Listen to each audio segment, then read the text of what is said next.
네, 김부겸, 김영춘, 도종환 장관 후보자에 대한 인사청문회가 자유한국당의 불참으로 한때 파행을 겪었습니다.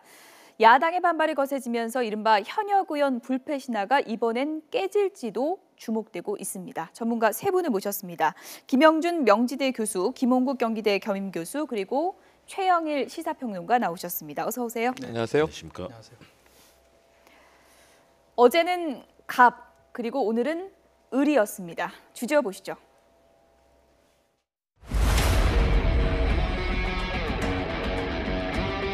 시험 공부를 열심히 했는데 그래도 시험장에 들어가면 떨리는 기분.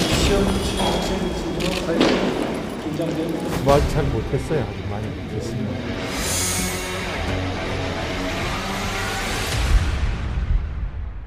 잘은 모르겠습니다만 그게 생각이 듭니다. 잘을 모르시면 안 돼요. 문재인 정권의 후보자 지명을 보면 하나같이 불량품입니다. 저기가 고구마 심고 고추 심는 농장입니까? 실제로 농사를 지으면서 생계 문제를 해결을 했고 밭이 마당으로 바뀐 것을 이번에 알았습니다.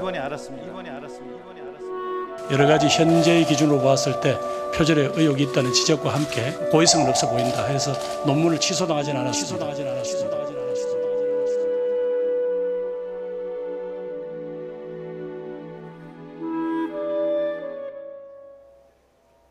네, 김영준 교수님, 네. 갑에서 을로 오니까 표정부터 달라지네요. 표정 관리 해야죠. 예. 근데 실질적으로 보면 뭐 우리 김부겸 의원 같은 경우는 4선 의원이고 또 김영춘 의원 같은 경우도 3선 의원인데 물론 도종환 의원 같은 경우는 이제 비례대표 거쳐서 재선 의원이지 않습니까? 실질적으로 뭐 중진 의원들이기 때문에 뭐 굉장히 뭐 시험 보는 느낌이다 이렇게 생각을 하고 있지만 우리 저 김영춘 의원 같은 경우는 바로 직전에 그 상임위원회 위원장이잖아요. 그렇죠. 그 의원들 사이에서의 여러 가지 이제 불문율들이 있거든요. 네, 같이들 또 밥도 먹고 아유, 이런 사이 그렇습니다. 아니겠습니까? 그러니까 예를 들어서 뭐 카메라가 들어올 때는 굉장히 아주 원칙대로 하지만 뭐 막후에서는 충분히 의견도 교환하고 그렇기 때문에 의원 불패가 이루어진다는 거는 대한민국 의회에서 보이지 않는 불문율이라는 게 있어요. 예. 다시 얘기해서 뭐 동료들에 대해서 따뜻함이라는 것이 있다든지 예. 이런 거 혹시 기억 안 나세요? 막 국회 파행하고 나서 뭐 예산 통과되냐 안 되냐고 끝나고 나서 1월 1일부터 전부 다 여야 의원들이 같이 외유 나가는 장면 많이 보셨잖아요. 예. 이런 건데 이번엔 좀 상황이 좀 달라요. 왜냐하면 이제 너무나 지금 전국이 급령하고 있기 예. 때문에 그 표정 관리를 할 수밖에 없는 것이고 또 청문회라는 것은 청문회다워야지 동료 의원이라서 무조건 뭐 감싸주고 한다고 한다면 그거는 뭐 청문회가 갖고 있는 기본적 기능이 와야 되는 것이고 결국은 청문회를 잘 지켜나가기 위해서는 본인의 예. 그러한 임무를 의원들이 최상의 그런 역할을 저는 해야 된다고 봅니다. 예, 현역 불패 신화. 뭐 신화라고 하기는 뭐하지만요. 이게 이번에 깨질지 안 깨질지 관심인데 그런데 눈물도 쏙 뺀다는 인사청문회인데 오늘도 보니까 분위기가 그렇게 매섭진 않았습니다. 안 깨질 예. 것 같아요. 깨질 줄 알았어요. 사실은 김상조 위원장 임명 강행, 오전에 파행, 의원총회 하면서 그 피켓팅하는 모습도 예. 보지 않았습니까? 야당이 이번에는 물러서지 않겠구나. 그런데 제가 9시 넘어까지 지금 도종환 후보의 이 청문회를 보다 왔는데 너무 훈훈해요. 예. 지금 분위기가 이게 오늘 두 번째 슈퍼 수요일인데 예. 저는 감히 소프트 수요일이라고 명명을 하겠습니다. 예, 소프트 네, 수요일이요. 달달하기까지 합니다. 황영철 의원, 청문위원인데 김부겸 이 후보를 청문하는 안행위에서 처음에 참 따뜻한 선배이셨다. 예. 이 덕담도 오가고 그랬어요. 예. 과거에 함께 이제 일하던 동지 시절을 회상하면서 그럼 되겠습니까? 과연 이게 부적격 판정할까요? 그래서 제가 보기에는 이게 강경화 후보 반대에는 이유가 있는데 부적격으로 판단했다. 그럼 이번에 또 적격으로 판단한다. 그 기준 차이를 국민들에게 납득시킬 수 있겠냐 이겁니다. 야당 예. 의원들은. 그래서 저는 스킨십을 한다는 게 결국 인간의 관계라는 건 어쩔 수 없는 것인가 하는 좀 장면으로 오늘 받아들이겠습니다. 네, 물론 뭐 같이 식사도 하고 늘 보던 의원들이니까 매섭게 하기가 어렵다는 거는 인간적으로 이해는 하지만 그래도 국민 입장에서 보면 뭐 현역 불패다 이런 말까지 나오는 건 좀 문제가 있지 않겠습니까? 당연하죠. 예. 그렇게 상대를 봐주는 측면에서의 인사청문회 이것은 안 되는 거죠. 그런데 사실은 국회의원들의 입장은 약간 좀 다르다고 봅니다. 예. 왜냐하면 3선, 4선 하면서 매번 선거 때마다 상대에게 공격을 당하고 여러 가지 뭐 고소고발 이런 사연 속에서 국회의원들은 무수한 검증을 받지 않습니까? 그런 속에서 단련이 됐었고 의원들도 그런 상황을 알고 있는 거고요. 저는 그런 측면에서 뭐 무조건 봐주기는 아니었다. 더군다나 지금 야당의 입장에서는 무조건 봐줄 수 있는 상황이 아닙니다. 예. 아침에 그 격렬했던 자유한국당 국회 보이콧까지 논의가 되는 의총이 있었지 않습니까? 그런데 이 의원들을 이 상대로 하는 청문위원들의 칼날이 그렇게 날카롭지는 못했다. 이번 전반적인 청문회에도 그랬지만 오늘도 의원들에 대해서 그런 잘못된 점들을 지적하는 상대 의원들의 칼날이 그렇게까지 매섭지는 못했다는 점, 예. 그리고 이를 국민의 눈높이에서 규명해야 된다는 그런 청문위원들의 역할에 대해서 충실하려고 하면서도 그러나 국민들이 기대하는 바까지 못 미쳤다는 점, 뭐 이런 부분은 사실 앞으로 청문회 제도가 넘어야 될 여러 가지 예. 제도적인 개혁까지도 좀 생각할 수 있게 하는 오늘 그런 청문회가 아니었나 생각은 듭니다. 도종환 후보자 인사청문회를 잠시 좀 들여다보겠습니다. 사상 검증에 대한 질문이 좀 집중됐는데요. 들어보시죠. 후보자 자신이 전 정권에서 블랙리스트의 주인공이셨죠. 국정농단 사태의 현장에서 애쓰신 만큼 이후에는 이러한 사태가 다시는 우리 국민의 가슴을 아프게 하는 사건이 일어나면 안 되겠다라고 생각을 합니다. 자체 진상조사위원회를 구성을 하려고 합니다. 네, 진상조사위원회를 통해서 아주 철저하게 더 파헤치고 조사하고 그리고 백서까지 만들 그런 계획을 갖고 있습니다. 네. 잘못 없이 부당하게 쫓겨났던 그런 사람들을 직접 찾아가서 만날 생각입니다. 강정구 교수와 동행을 한다든지 뜻을 함께하는 경우가 더러 있었더라고요. 한국의 주적은 북한이 아니라 미국이다 이렇게 얘기했습니다. 본인은 본인의 의견을 묻지 않겠습니다. 강 교수의 이 주적 발언에 대해서 본인은 어떻게 판단하고 계십니까? 동의하지 않습니다. 동의 안 하시죠? 예. 주적은 누굽니까? 주적 아니 우리 안보가 있고 국방이 있으면은 네. 국방부가 있다는 북한이 것은 적이죠. 적이 있어야 되는 네. 거죠. 누굽니까? 북한이 적이죠. 네, 김영준 교수님, 네. 문체부 장관 후보자에서도 주정 질문이 나왔습니다. 어떻게 보십니까? 5.16이 쿠데타냐 쿠데타가 아니냐가 지겹게 예. 그래. 정부 시절에 그 청문회 나오면 그 얘기 들었는데 그 당시에 청문 대상자의 내정자들이 머뭇머뭇거리는 경우가 많았었는데요. 예. 저 주적 개념은 앞으로 계속해서 이 정부가 있는 이상은 나올 수밖에 없는 부분인데요. 대선 때부터 계속 나왔던 질문이죠? 부분이죠. 저거는 저 큰 틀에서 보면은 뭐 적절하지는 않죠. 예. 예를 들어서 뭐 국방위원회에 국방부 장관에 대한 인사청문회다라고는 모르겠지만 이제 문화체육부 관광장관 내정자 청문회에서 이제 주적 개념으로 가져간다는 것은 결국은 이제 이념적으로 물론 이제 문제가 있으니까 물어본다고 볼 수는 있겠으나 뭐 큰 틀 속에서 보면은 저것이 이제 일종의 여야가 갖고 있는 이제 한계를 고스란히 드러낸 거라고 볼 수가 있는 것인데요. 한마디로 얘기해서 지금 청문회가 저렇게 뭐 다른 각도로 가는 이유도 이제 그런 뭐 부분이 남아 있다고 저는 봅니다. 예.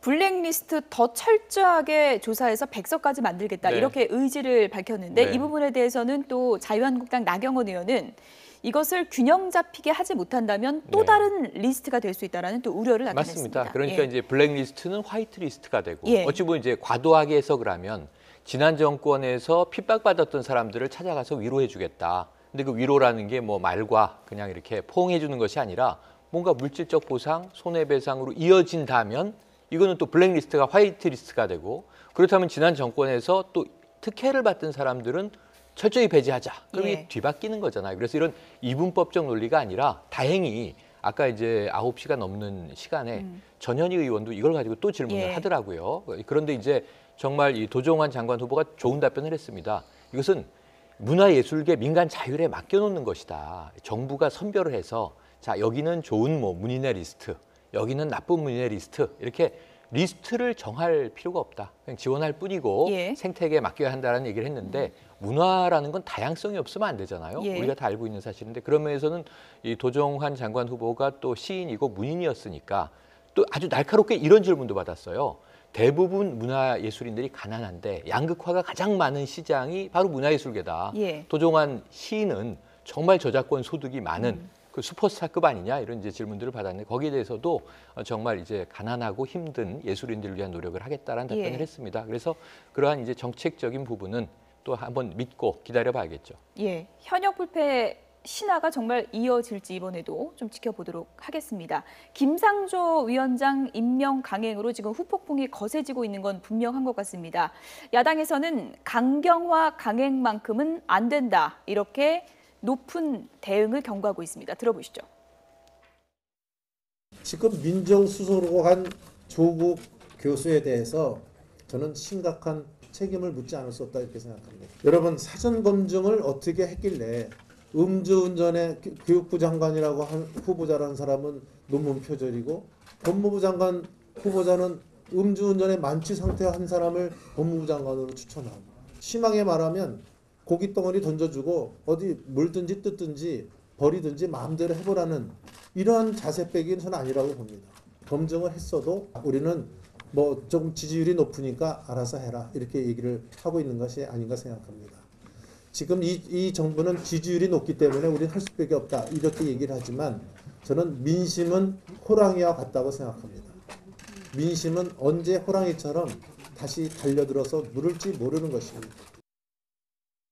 이 강경화 후보자에 대해서 만일에 임명을 강행을 한다면 협치를 구도를 무시하고 앞으로 협치는 안 하겠다는 대통령의 그 자세로 판단하면서 앞으로 정부와 여당과의 협력하는 역할에 저희들도 그렇게 기꺼이 응할 수가 없고 동행할 수가 없다 하는 점을 분명히 말씀드립니다. 지금까지 발표된 장관 후보자 중에서 2명을 제외하고는 모두 선대위에 직간접적으로 관련돼서 돕던 사람들로 구성이 돼 있고 그 이하는 코드 인사나 NGO 단체 출신들로 가득 채우고 있습니다. 앞으로 이걸 문재인 정부라고 불러야 될지 문재인 비정부라고 불러야 될지 헷갈리는 상황이고. 네, 김홍욱 교수님. 그러니까 야당의 입장을 들어보면 우리 지금 굉장히 섭섭하고 화가 나는데 강경화 후보자까지 강행하면 우리 진짜 화날 거다 이런 경고인데요. 청와대 기류는 좀 다른 것 같습니다. 그렇습니다. 청와대에서는 어제 문재인 대통령이 김상조 위원장을 임명을 하면서 그런 입장을 내놓았죠. 예. 금쪽 같은 시간을 허비할 수가 없다. 그렇죠. 그렇기 때문에 야당에 대해서 협치의 손길을 계속 내밀겠지만 그러나 일은 해야 되겠다라는 그런 입장이었거든요. 사실은 문재인 정부 입장에서는 저는 절박한 것으로 보입니다. 왜냐하면 인수위도 없이 출범해서 사실상 한 달 정도 됐는데요. 아무런 정부의 출범의 이런 흐름조차 가져갈 수 없는 상황이고 한미 정상회담은 이제 코앞에 닥쳤고요. 그렇기 때문에 국민들께 양해를 구하고 일단은 정부를 출범시켜야 되겠다 이런 의지를 갖고 있는 것 같은데요. 그러면서 강경화 후보자도 마찬가지로 일단은 국민들에게 현재 여론조사를 보면은 초기에는 야당에서 굉장히 비판이 높았었는데 여론조사에서는 찬성 의견이 반대보다는 배 정도 지금 높은 상황이거든요. 이런 여러 가지를 봤을 때 아무래도 일을 하겠다라는 입장을 가진 것 같은데요. 야당으로서는 이에 대해서 반대하는 입장을 이미 냈었기 때문에 그렇죠. 야당으로서는 굉장히 섭섭하고 과연 이게 협치냐 라는 불만을 가질 수밖에 없는 상황인데요. 예. 문재인 대통령도 아마 고민을 할 것으로 보입니다. 야당에게 일정한 명분을 주는 것은 결국은 또 집권당과 정부의 또 할 일이기 때문입니다. 예. 지금 국민의당까지 절대 안 돼. 강경화 후보자만큼은 절대 안 돼. 이렇게 여러 번 강조하고 있는 상황 아니겠습니까? 하지만 한미 정상회담이 지금 코앞에 있고 청와대가 금쪽 같은 시간 더 이상 낭비는 안 된다. 이런 강경한 입장인데요. 어떻게 상황이 전개될까요? 일단은 뭐 추세로 봐서는 강행을 할 것 같아요. 특히 이제 두 분이 이제 상징적인 인물이었기 때문에요. 강경화 내정자나 김상조 내정자는 저는 처음부터 강행할 거라고 생각을 했었어요. 왜냐하면 대통령 입장에서 봤을 때는 여기서 한번 밀리면은 계속해서 밀릴 수밖에 없다는 생각을 하게 되는 것이고 또 그거 과거의 그런 그 학습 효과도 있죠. 뭐 굉장히 큰 일이 일어날 것 같지만 또 한미 정상회담하면 그쪽으로 또 모든 이슈가 쏠리게 되고 이렇게 되다 보니까 아마 그런 부분들에 대해서 그러나 이제 분명한 것은 이렇게 되면은 김희수 소장 내정자에 대해서는 저는 표결에 붙여졌을 때 통과된다는 보장은 없어요. 그런 건 표결을 하는 거기 때문에 특히 이제 무기명 투표를 하는 거기 때문에 그래서 일각에서는 김희수를 버리고 강경화를 살리는 거 아니냐 이런 얘기까지 나올 정도로 국민의당이 반대한다면 그건 불가능합니다. 뭐 100일선까지 불가능하죠. 그래서 그럴 정도로 특히 이제 뭐 김희수 소장 같은 경우는 이제 임기가 한 1년 3개월 정도밖에 안 되기 때문에 그런 고도의 정무적 판단을 하는 거 그렇지만 저 하여튼 한미 정상회담 특히 이제 G20 그 회담 이런 것들이 남아 있기 때문에 대통령 입장에서 볼 때는 뭐 결국 이제 강경화라고 하는 유리천장 깨기 포함해서 결국은 안보를 외교 중심으로 끌고 가겠다라고 예. 하는 그런 것이 굉장히 강하기 때문에 임명을 강행할 가능성이 저는 굉장히 높다고 봅니다. 네. 추미애 대표는 이렇게 얘기를 했습니다. 무조건 반대, 야당의 발목 잡기는 성난 민심을 맞을 것이다. 이렇게 얘기를 했는데 들어보시죠. 국회의 인사청문 절차가 품격을 잃고 발목 잡기로 전락한다면 더 이상 국민들께서는 국회의 인사청문의 기능과 역할에 기대를 걸지 않을 것입니다. 국회가 스스로 품격과 권능을 포기하고 국가적으로 중요한 시기에 국정 운영의 걸림돌이 되어서는 안 될 것입니다. 자유한국당은 대통령과의 대표 회동에도 불참하고 국회 상임위원장 초대에도 불참했습니다. 사실상 협치 거부와 다름없는 이해 못할 행동들이라 할 것입니다. 새 정부 임기 1년은 나라를 나라답게 만드는 골든타임이라 할 수 있습니다. 자유한국당의 반대를 위한 반대, 묻지마 반대는 즉각 중단되어야 합니다.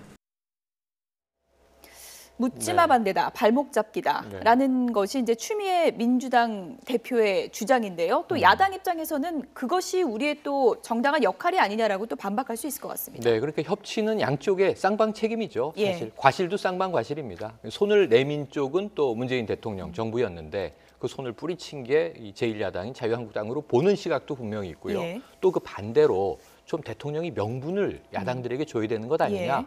예. 강행해버리면 우리는 뭐가 되느냐. 뭐 이것도 일리가 있습니다.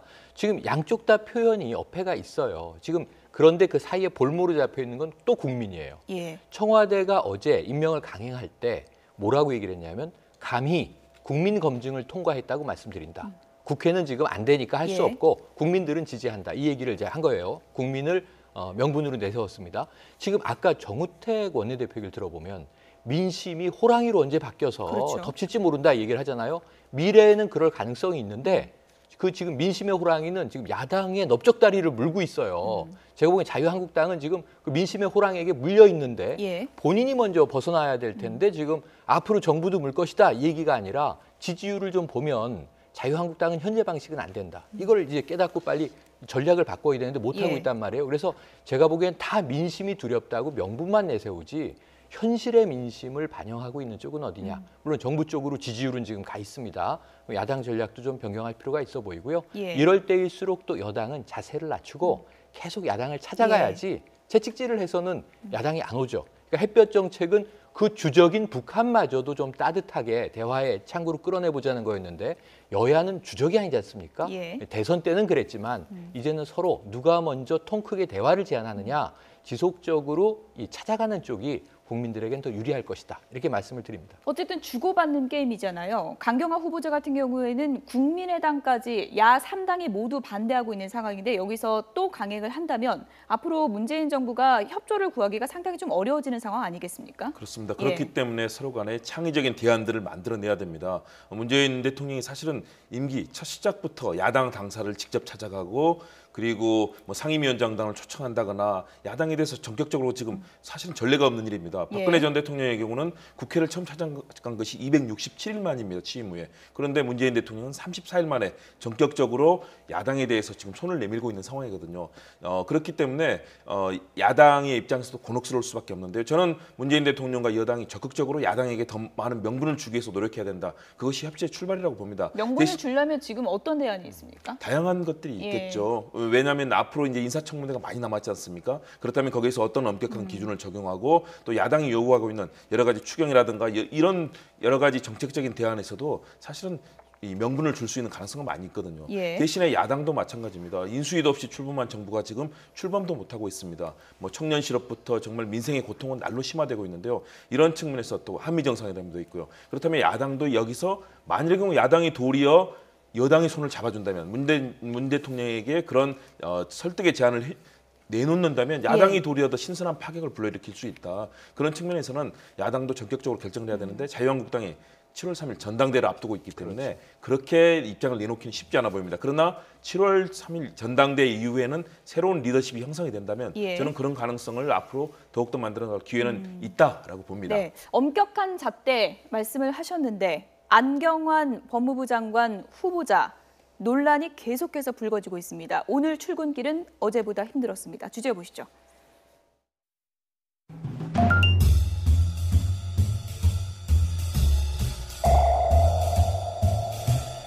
청문회에서 상세하게 말씀드리겠습니다. 청문회에서 다시 말씀드리겠습니다. 상세하게. 마찬가지로 청문회에서 말씀드리겠습니다. 안 후보자가 지난해 11월에 낸 남자란 무엇인가란 책에 여성 비하와 부적절한 성의식이 담겼다는 주장이 제기된 겁니다. 종합적인 내용을 읽어보신 독자의 판단에 맡기고요. 상세한 제 입장은 청문회 때 말씀드리겠습니다.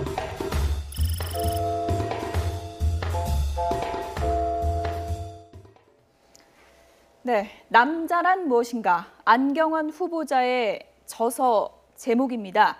그 안에 어떤 내용이 문제가 되고 있는지 저희가 먼저 잠시 좀 보여드리겠습니다. 네, 남자란 무엇인가? 책 안에 이런 내용이 있습니다. 한 부장판사 성매매 사건에 대해서 경찰 단속에 적발된 게 운이 나빴다. 이렇게 표현을 했고요. 문제가 된 법관 연령이라면 아내는 자녀 교육에 몰입해 남편의 잠자리 보살핌에는 관심이 없다. 이런 내용이 들어있고요. 이 내용도 있습니다. 여성은 술의 필수적인 동반자, 윗세대로부터 전해 내려오는 말이다. 술자리에는 반드시 여자가 있어야 한다. 정 없으면 장모라도 곁에 있어야 한다. 이런 내용입니다.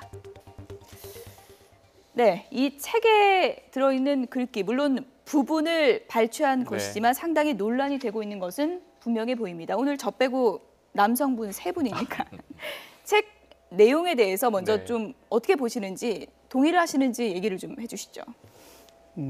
어려운 질문을 가장 먼저 제가 드리네요. 아닙니다. 저는 뭐 그 부분에 대해서는 아주 제 나름대로는 확신이 있기 때문에 저분은 전직 국가인권위원회 위원장 아니신가요? 그렇죠. 저는 그 되묻고 싶어요.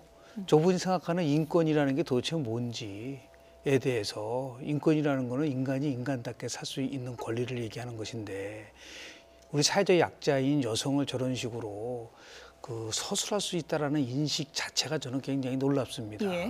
그리고 더 나아가서 뭐 저는 이거는 정말 이래서는 안 돼요. 청문회에서 밝히겠다. 청문회장을 더럽히지 마라. 그러니까 다시 얘기해서 미국에서는 청문회장 못 들어갑니다. 그거는 민정수석인 조국 수석이 과거에 썼었던 거랑 정확하게 일치를 하고 있는데 그러한 것을 또 민정수석인 조국 수석이 검증했다는 게 이게 어떻게 된 것인지 대한민국이 거꾸로 가거든. 그래서 한마디로 얘기해서 진보 진영의 인사들이 갖고 있는 삐뚤어진 도덕적 우월주의다. 다시 얘기해서 자기들이 얘기하는 건 모든 것이 도덕적으로 우월하기 때문에 어떤 얘기를 된다라고 한다는 아주 삐뚤어진 생각이 결국은 저수에서 나타난 것이고 저는 굉장히 위험한 생각이고 이건 정의당마저도 이 문제에 관련돼서는 도저히 용납할 수 없다고 얘기를 하고 있지 않습니까? 그러면서 봤을 때 저는 뭐 저런 분이 그냥 바깥에서 열심히 활동하시고 하는 거는 모르겠지만 대한민국의 그것도 법무부 장관으로 근무한다는 것에 대해서는 참 받아들이기 어렵다라는 생각이 좀 듭니다. 야 사당 입장 저희가 보여드리고 있는데 자유한국당이 삐뚤어진 여성관 자진 사퇴해라. 국민의당 입에 담기 어려운 여성 비하 발언이다. 그리고 바른정당은 예비 강간범 안경환은 물러가라. 이 예비 강간범은 이 책에도 나와 있는 내용이죠. 정의당 저열한 성인식이다. 임명 제고해라. 이렇게 반발을 하고 있습니다. 반발하고 있는데 이거 약간 톤 다운을 하셔야 되고요. 이 책의 전체를 읽어보실 필요가 있어요. 지금 이 표현이 내 생각이 그러하다가 아니에요. 그러니까 대한민국 남성들의 사고방식이 대체로 이러하다. 그래서 옛부터 전에 내려오는 남자들은 술자리엔 여성이 있어야 된다. 뭐 이런 좀 고전적인 이야기를 서술을 하고 이 책의 결론은 어떻게 내려지냐면 남자들이 바뀌어야 한다. 이제 시대가 바뀌었다. 그러니까 이 고루한 과거의 저런 관습, 특히 이제 여성 비하라든가 남녀를 수직적으로 보는 생각으로는 살아남기 어렵다라고 결론을 지어요. 그래서 저는 이 책의 전체 흐름은 동의를 해요. 문제는 이 서술된 표현들이 너무 과해요. 굳이 저런 선정적인 비유와 표현을 끄집어냈어야 하느냐. 제가 남자란 무엇인가인데 지금 앵커가 저 얘기를 읽으시는데 저도 얼굴이 화끈거려서 대체로 남성들이 저런 생각... 남자로서도 저 내용은 동의할 수 없는 그러니까 지금 여성계는 여성 비하다라고 들고 일어났는데 남성도 들고 일어날 만합니다. 남성 비하다. 어떻게 대한민국 남성들이 다 저런 사고를 가지고 있느냐. 저는 남자지만 동의할 수 없다. 이렇게 말씀드리고 싶어요. 하지만 책의 결론은 저 내용을 저렇게 살아야 된다가 아니라 저렇게 살지 말아야 한다니까 결론은 잘 내리셨네. 근데 문제는 저 하나하나의 표현들이 예. 아마 본인은 또 발췌 편집해서 얘기를 했으니까 악마의 편집이다 이렇게 청문회에서 주장하실지 몰라요. 예. 하지만 표현도 과했다는 것은 본인도 인정을 하고 하지만 내 취지는 그게 아니었다. 예. 이렇게 해명할 필요가 있습니다. 전체적인 맥락도 함께 고려할 필요가 있다. 하지만 부분적인 내용은 최영일 평론가께서도 남자로서 동의하기 힘든 부분이 그래도 있다. 문제가 이렇게 있죠. 이제 정리를 해볼 수 있을 것 같은데요. 안경환 후보자가 이 책을 내고 이 책을 과연 왜 냈는지 인터뷰에서 밝힌 내용이 있습니다. 한번 들어보시죠. 법학자께서 남자란 무엇인가라는 책을 쓰셨습니다. 이걸 어떻게 받아들여야 되는 겁니까? 법학 얘기가 세상 얘기고 그 세상에 여러 가지 좋은 일과 나쁜 일을 다 하는 사람들이 남자가 많고요. 그 남자 얘기 중에는 여자 얘기도 있을 것이고 결국은 이 세상 얘기입니다. 그 남자의 속성이 뭐고 타고난 속성과 그다음에 사회적인 속성이 뭐냐 이거를 주로 파헤친 건데요. 예. 좀 쉬운 말로 한마디로 말하면 남자의 욕심 중에서 가장 강한 욕심이 권력욕이다. 결국은 부패로 이어진다. 그래서 그게 사회적으로 굉장히 큰 무리를 일으킨다. 그게 바로 남자의 나쁜 점 중에 하나다. 뭐 그런 내용들입니다. 남자의 속성을 파헤쳐본 책이다. 이런 취지를 설명했는데요. 어떻게 이해해야 될까요? 저자의 그 결론 그리고 책의 내용에 대한 설명이 따른다면 사실은 그 내용은 뭐 받아들일 수 있는 내용이라고 봅니다. 대한민국 남성들이 사실은 그동안에 어떤 부패라든가 또는 술자리에 잘못된 성문화 이런 쪽에 빠져 있었던 것은 분명한 사실이거든요.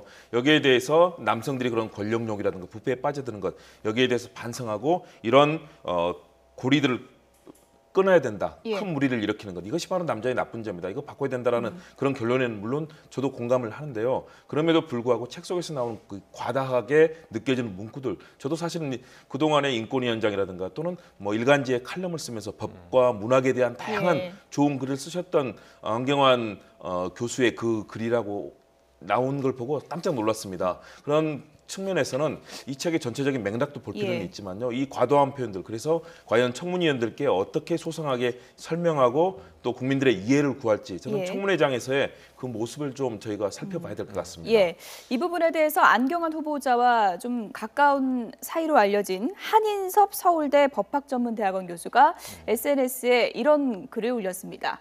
안경환 후보 져서 남자란 무엇인가는 부분 발췌하면 뭐 이런 사람이 있냐 이런 생각도 들 수가 있다. 그런데 그 책은 노장년, 뭐 이른바 꼴통 남성들이라고 표현하셨습니다. 꼴통 남성들을 잠재적인 독자로 여기고 수컷다움을 비교하고 풍자하고 각성시키고자 한 것이다. 이렇게 썼고요. 저서 말고도 지금 비판받는 인용구는 기성 언론의 칼럼으로 실렸다. 그때는 비판이 일절 없었다는 거죠. 공격을 하려면 칼럼에 지면을 내준 언론의 뺨을 먼저 때리는 게 우선순위다. 이렇게 반박을 했습니다. 김영준 교수님, 조금 전에 이제 내용을 조목조목 비판을 해주셨는데 물론 책이라는 게 전체 맥락도 상당히 중요하지만 부분도 보고 전체도 보고 그러는 거 아니겠습니까? 저분은 지금 법무부 장관 내정자 아닌가요? 저 아까 얘기한 거가 굉장히 어폐가 있는 거예요. 칼럼 쓸 때 그 사람이 지금 장관 내정자가 아니잖아요. 칼럼 쓸 때 비판하는 것이 아니라 지금 현재 이 시점에서 법무부 장관으로서 갖고 있는 인식과 태도와 의식에 있어서 혹시나 편향된 것을 갖고 있지 않느냐라는 부분들을 가지고 이제 우리가 문제 삼는 것이고요. 내용 속을 보면은 물론 꼴통 남성들에 대한 얘기를 한다고 하지만 또 한편으로 보면은 마치 여성들은 다 그런 식으로 몰고 갈 수 있는 위험적 요소들이 있어요. 극단적 생각을 갖고 있는 사람 걸 가지고 마치 남성 전체를 보편적화시킨다는 거 이게 얼마나 잘못된 것이냐라는 부분들이 있을 수 있는 거거든요. 그러니까 한마디로 얘기해서 저건 일반화의 오류다. 지금 세상이 얼마나 많이 바뀌어 있는데 과거 시대에 있어서의 남성적 사고를 가지고 그것이 마치 보편적인 것처럼 얘기한다는 것은 그런 인식 자체가 굉장히 잘못된 것인 부분들에 대한 지적을 하고 있다라는 것을 좀 말씀을 좀 드리고 싶습니다. 저서가 이 저서만 논란이 되는 게 아니고 또 다른 내용 한 가지도 논란이 되고 있는 부분이 있습니다. 함께 보시죠. 바로 자녀 이중국적과 관련한 이제 내용이 논란이 되고 있는 건데 이런 얘기입니다. 대한민국이라는 나라를 조국으로 섬기도록 강요받게 되겠지만 너에게는 아메리카라는 또 하나의 조국이 있다. 굳이 대한민국만이 너의 조국이라고 고집하지 않겠다. 이런 내용이 이제 알려졌습니다. 이것도 뭐 또 저서 전체적으로 제가 본 것이 아니기 때문에 단정 지을 수는 없지만 이 부분만 보더라도 논란이 될 소지는 분명히 있어 보입니다. 있어요. 당연히 있죠. 이게 2000년에 쓴 책이기 때문에 17년 전 책인데 두 자녀가 이 부인이 미국에서 이제 공부를 했어야 했기 때문에 미국에서 출산을 했어요. 뭐 이중 국적이지만 이해는 됩니다. 그런데 이 장성한 자녀들에게 예. 자, 아메리카도 조국인데 미국은 그렇게 애국주의가 우리나라 분단국가지 않습니까? 조국에 대한 이제 관념이 강하지 않기 때문에 자유롭게 놔두고 자유롭게 살아라. 네가 선택해라 이거예요. 방임 교육 좋습니다. 저는 이 교육 방식 또는 이게 자유주의자의 기질이 있어요. 우리가 코스모폴리탄이라고 하는데 세계주의의 시각을 가져라. 조국이 두 개면은 하나보다 더 눈이 넓어질 수 있지 않느냐. 예. 좋습니다. 그런데 문제는 이 당시에는 정말 법무부 장관 후보가 될지 몰랐던 것 같아요. 그러면 예. 국민들은 이걸 걱정해야 됩니다. 이런 자유주의적 시각이 문필가로서는 드러나는데 법무부 장관으로 딱 재직할 때는 다른 인격이 나올 거냐 이거죠. 그러니까 이 진보적인 법학자로서만 법무부 장관 소임을 수행할 수 있을 것이냐 아니면 이게 섞여 있는 것이냐. 우리의 정체성에 대해서 스스로도 고민이 있잖아요.